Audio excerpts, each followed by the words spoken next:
तो बड़ी खबर इस वक्त हम आपको बता रहे हैं, 3 दौर में मतदान होने वाला है। पहले चरण का मतदान 71 सीटों पर 28 अक्टूबर को होने वाला है।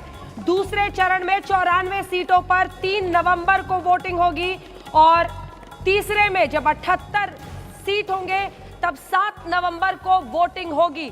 3 चरणों में मतदान और 10 नवंबर को काउंटिंग होगी। पिछली बार ये 8 नवंबर को हुआ था, 2 दिन आगे सिर्फ बढ़ा है एक तरह से। 10 नवंबर को काउंटिंग होगी और ये तय हो जाएगा कि क्या नीतीश कुमार फिर से काबिज होते हैं या तेजस्वी अपनी जमीन खोज पाते हैं।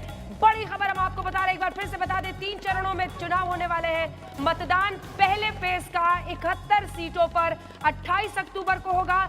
दूसरे दौर का 94 सीटों पर 3 नवंबर को होगा।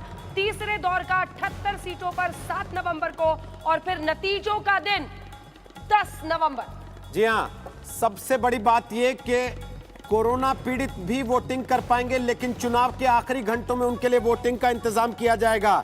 3 चरणों में बिहार का चुनाव होगा, जैसा हमने आपको पहले ही जानकारी दे दी थी। सबसे पहले आज तक ने आपको बता दिया था कि इस बार पिछली बार से अलग परिस्थिति है। इसके बावजूद चरण इस बार पिछली बार के मुकाबले कम होंगे। चुनाव के 3 चरणों में वोटों की प्रक्रिया होगी और 10 नवंबर को वोटों की गिनती होगी। तीसरे दौर का मतदान 7 नवंबर को होगा, उसमें 78 सीटों पर वोटिंग है।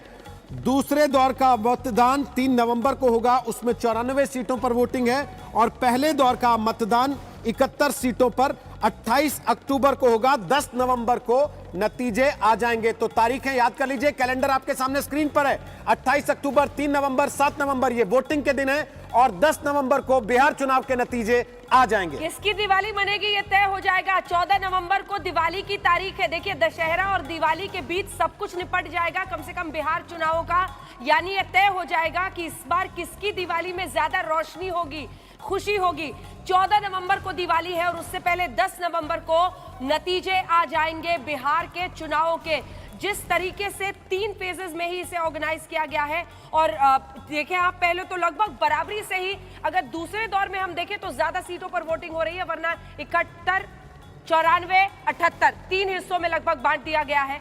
और इसी के साथ जेडीयू के राजीव रंजन हमारे साथ इस वक्त जुड़ रहे हैं। पहली प्रतिक्रिया सर आपका, तारीखों का ऐलान हो गया है, 10 नवंबर को नतीजे सामने आ जाएंगे, 3 फेजेस में हो रहा है, क्या कहिएगा राजीव जी?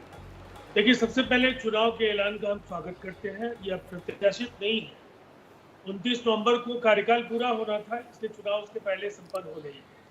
हमारी तैयारी पूरी तरह से मुकम्मल है। बिहार की जनता के बीच लगातार नीतीश कुमार जी और एनडीए के बाकी घटक दल काम करते रहे हैं। और वर्चुअल प्लेटफॉर्म पर हाल के दिनों में कोरोना के संकट के दौरान भी लगातार जनता और पार्टी के बूथ स्तरीय कार्यकर्ताओं तक हम लोगों ने संवाद स्थापित किया। नहीं, अपने कार्यकर्ताओं से तो बात कर लीजिएगा सर, जनता को कैसे संबोधित कीजिएगा, जनता तक कैसे पहुंचिएगा? क्योंकि आज भी हजारों लाखों लोग ऐसे होंगे जिनके पास शायद डिजिटल कनेक्ट नहीं होगा, उनसे कैसे संपर्क साधिएगा, उनको क्या बताइएगा नीतीश जी ने क्या किया, कैसे एड्रेस कीजिएगा? रैलियों में तो आप लोग भीड़ लगाते थे, अब क्या होगा? देखिए, हम रैली को लेकर के तो हम इतना जरूर कहेंगे कि अब वो स्थितियां बनती हुई दिख नहीं रही है, लेकिन उम्मीदवार जनसंपर्क के जरिए डोर टू डोर मतदाताओं तक पहुंचेंगे और शायद मतदाताओं तक पहुंचना सबसे महत्वपूर्ण कार्य होगा। और बड़े नेताओं के बयान अखबारों में, इलेक्ट्रॉनिक मीडिया में, सोशल मीडिया के जरिए लोगों तक पहुंचेंगे। वर्चुअल प्लेटफॉर्म पर भी जो रैलीज होंगी, जो डिजिटली जो लिटरेट है, उन तक वो बात भी पहुंचाई जाए। ठीक है, कुल शाहनवाज जी भी जुड़ रहे हैं, आपके साथी भी जुड़ रहे हैं, है, जरा सबको इंट्रोड्यूस कर दे राजीव जी।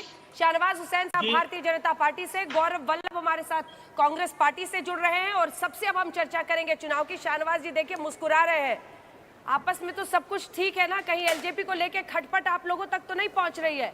राजीव रंजन